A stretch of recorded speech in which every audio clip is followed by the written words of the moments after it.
First এটা আমার choice এত পেচিদা ভালো লাগছে না আমার ফার্স্ট এটা এই যে কাজটা ঠিক নেই আমার choice always good hello everyone welcome back to my blog. তো এই সেই শাড়ি যেগুলো দেখে আমি এতটাই কনফিউজ যে কোনটা নেই কোনটা রাখি এই দুবিধাতে পইরা গেছিলাম, কারণ প্রত্যেকটা শাড়ি চোখে লাগার মতো আর প্রত্যেকটা শাড়ি মনোমুগ্ধ করার মতো, যেই কারণে ফার্স্টেই মার লেগে শাড়ি খুঁজে শুরু করে দিই। আর এই ব্ল্যাক শাড়িটা আমার খুব চোখে লাগে, কিন্তু আমি একটু কনফিউজড আছিলাম যে মার কি ব্ল্যাক কালারটা পছন্দ হইব না।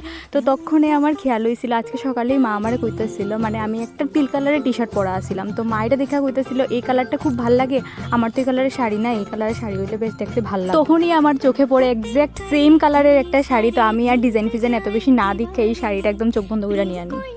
আসলে এই সমস্ত শাড়িগুলো আগরতলা বা বাইরের সাইডে দেখাটা খুবই নর্মাল, কিন্তু আমরা নর্থে মানে স্পেশালি নর্থে এরকম শাড়িগুলো খুব একটা দেখা যায় না, যেটি আমি এখানে দেখছিলাম। ডিজাইন ওয়াইজ তো এই শাড়িগুলো obviously good, but best part আমার যেটা লাগছে অ্যাকর্ডিং টু প্রাইস শাড়ির কোয়ালিটি একদম ফাটাফাটি আসলো। আর শাড়ি এমন একটা জিনিস, তুমি যতই ডিজাইনার শাড়ি পরো যদি কোয়ালিটি ভালো না হয় কাপড়ের, তাইলে শাড়ি মানে যতই সুন্দর করে পরো সুন্দর লাগে না। তো এইখানে শাড়ির কোয়ালিটিগুলো খুবই ভালো আসলো। আমরা হাতে এতটাই কম সময় আসছিল যে আর বেশি এইটা ওইটা না কইরা যেটাই পছন্দ হয়েছে ঝটপট করে কয়েকটা শাড়ি নিয়ে আনিছি। তারপরে ভাবলাম যেহেতু আইসি এতটা দূর, তো ভাবলাম কিছু বিয়ের কালেকশনও দেখা যায় কেমন কি আছে তারার এখানে, কারণ সামনেই সৃষ্টিদির বিয়ে, তো ভাবলাম তাই লেগে কয়েকটা শাড়ি দেখা নিই। তো শাড়ির কালেকশন অনেকটাই দেখাইছিল, বাট খুব একটা পছন্দ হয়েছে না। তারাও কইতেছিল যে শাড়ির কালেকশন নতুন কিছু নাই, পুজোর পরে মেবি কালেকশন ঢুকতে পারে, তো তখনই যদি আওয়া হয় তাহলে আবার আয়াসিরা দেখবো, এটাই আর কি।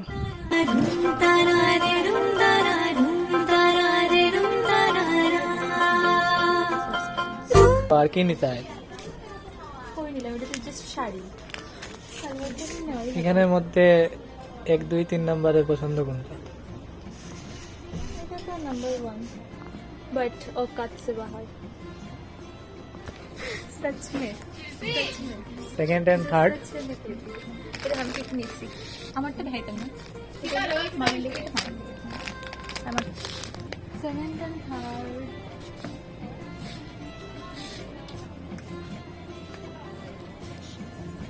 এটা সেকেন্ড হওয়া যায় কোন কাইন্ড অফ হ্যাঁ ভালো লাগছে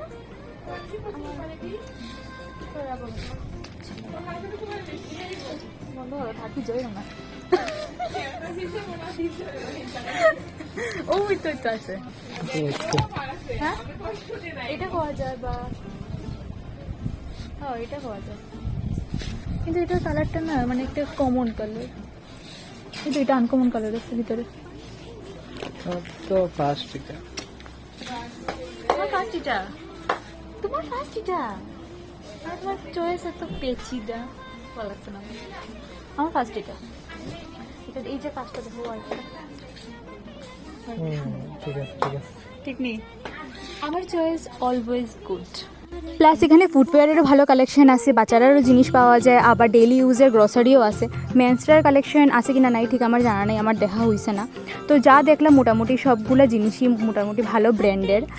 আমার টাইমের অভাবে আর কোনো কিছু ঘুরা দেখা হইল না, আর তোমরাও দেখাইতে পারতেছি না। নেক্সট টাইম যদি যাওয়া হয় তাহলে সবগুলো জিনিসই দেখবো। শেষ আমাদের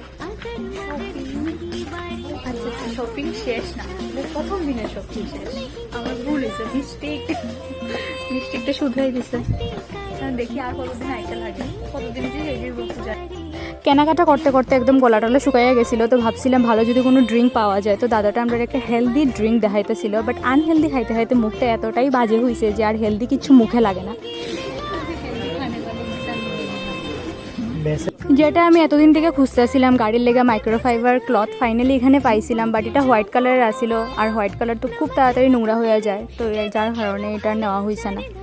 আর এখানে আমি দাঁড়িয়ে দাঁড়িয়ে করতেছিলাম ওয়েট কোন সময় হইব বিলিং, তো ফাইনালি আমরা বিলিং হয়ে যায় ডান। তো এখানে বাইরে পড়ি এখান থেকে।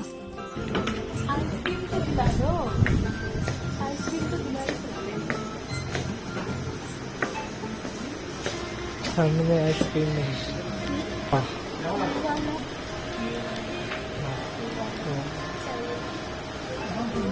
বন্ধ করি আইসক্রিম খাইতে হলে স্ক্যান করে খাইতে লাগে। বিল হয়ে থাকে আইসক্রিম খাওয়ার ইচ্ছে হয়ে যায় জীবনে একটা আইসক্রিম আর এইখানে নাকি ৩,০০০ টাকার বাজার করলে নিশ্চিত উপহার। আর আমার বাজার করতে করতে বিল হয়ে গেছে ৩৭০০ টাকা। এখন গিফট তো বানতা হে। करे किले सारे भेद जाए दीवारे प्रेम कोई सीधे लागे टेम्पटा हुआ तो क्या होगा, फिर भी आइसक्रीम तो है ना। तुमने खरीदा इसलिए। খাইছো তো তারপরেও খাইছো তো খাইও বুঝছো না টমেটো দিলেও তাকে দেখো না। तुमने खरीदा इसलिए चिमटा भी चलेगा।